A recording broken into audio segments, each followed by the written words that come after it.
আসসালামু আলাইকুম বন্ধুগণ, আপনারা সবাই কেমন আছেন? আজকে আপনাদেরকে দেখাবো চাঁদপুর বড় স্টেশনে কি কি আছে। তো প্রথমে দেখতে পাচ্ছেন একটি ভাস্কর্য, এটির নাম রক্তধারা। তো এই ভাস্কর্যর পরে দেখতেছেন এখানে খুবই সুন্দর সুন্দর খেলনা বাচ্চাদের জন্য। বাচ্চারা খুবই এখানে আসলে আনন্দিত হবে। বাচ্চারা ঘোড়ায় চড়তে পারতেছে এবং বিভিন্ন প্রকার রাইড আছে, আমি সেগুলো দেখাতে পাচ্ছি না কারণ আমার ভিডিওটা তাহলে লংলি হয়ে যাবে। তো আমার এই ভিডিওর মাধ্যমে আমি এই চাঁদপুরের বড় স্টেশনের ঘুরে ঘুরে আপনাদেরকে দেখাবো। এই যে দেখতেছেন একটি দোকান, সেটি হলো তান্দুরি দোকান। খুবই সুন্দর ওনাদের তান্দুরি দোকানটা সাজানো গুছানো, একটি ঐতিহ্যবাহী মনে হচ্ছে দেখে।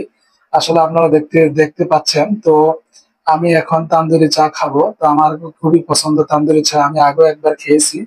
তো এই ভাই দেখছেন, দুই ভাই কত সুন্দর করে এই তান্দুরি চা গুলো পরিবেশন করে থাকে। আমার কাছে দুর্দান্ত অসাধারণ লেগেছে তাদের বেচা বিক্রির ইয়াটা দেখে। যাই হোক, তো ওই যে দেখেন চাঁদপুরে বড় স্টেশনের মাথায় তিন পাশেই নদী বয়ে এসেছে। তো আপনাদেরকে তিন পাশ থেকে আমি নদী দেখানোর জন্য চেষ্টা করব। এখানে খুবই সুন্দর অসাধারণ, সবাই এখানে ছবি এবং ফটো নিয়ে ব্যস্ত থাকেন।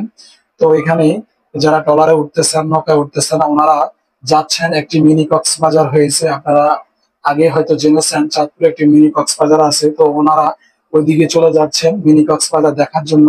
আপনারা চাইলে চাঁদপুরে আসতে পারেন, একদিনের জন্য চাঁদপুরে ঘুরে যেতে পারেন। তো আপনাদেরকে আমি ঘুরে ঘুরে দেখাবো। তবে আমি আপনাদেরকে চাঁদপুরের ইলিশের যেহেতু বাড়ি, আপনাদেরকে ইলিশের বাজারটা আমি দেখানোর জন্য চেষ্টা করেছি, কিন্তু সম্ভব হয়নি কারণ ইলিশ মাছ ধরা নিষেধ, সরকার থেকে 2 মাস ধরে নিষেধ ছিল।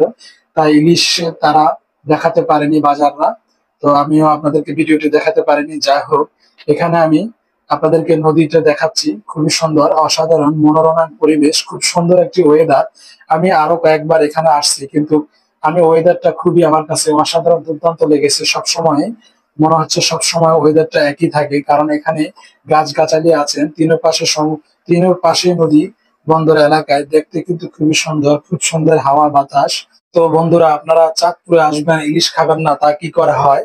এই যে দেখেন চাঁদপুরের ইলিশ ভাজা হচ্ছে, এখানে হোটেলেই পরিবেশন করা হচ্ছে। পার পিস গোড়া গোড়া দেখছেন, অসাধারণ। যা হোক, চাঁদপুর আসবেন কিন্তু 1 মিনিট আইসক্রিম খাবেন না তা কি করে হয়? অবশ্যই 1 মিনিট আইসক্রিম খাবেন। এই আইসক্রিমটা খুবই একটি ভাইরাল জায়গায়। তো এখানে আপনারা আসবেন, আইসক্রিমটা খেতে কিন্তু খুবই সুস্বাদু, অসাধারণ লেগেছে আমার কাছে। আপনারা আসতে পারেন। তো আমাদের এখানে আপনারা চাইলে একদিনের ট্যুর নিয়ে চাঁদপুর এসে ঘুরে যেতে পারেন। চাঁদপুরে রাজবাড়ি আছে, তো আরো কয়েকটি দর্শনীয় জায়গা আছে, হাজীগঞ্জ ঐতিহাসিক বড় মসজিদ আছে। আপনারা চাইলে ঘুরে ঘুরে সমস্ত জায়গাগুলো দেখতে পারেন। অবশ্যই একদিনের মধ্যে আপনাদের সম্ভব। তো ঢাকা থেকে বিভিন্ন জায়গা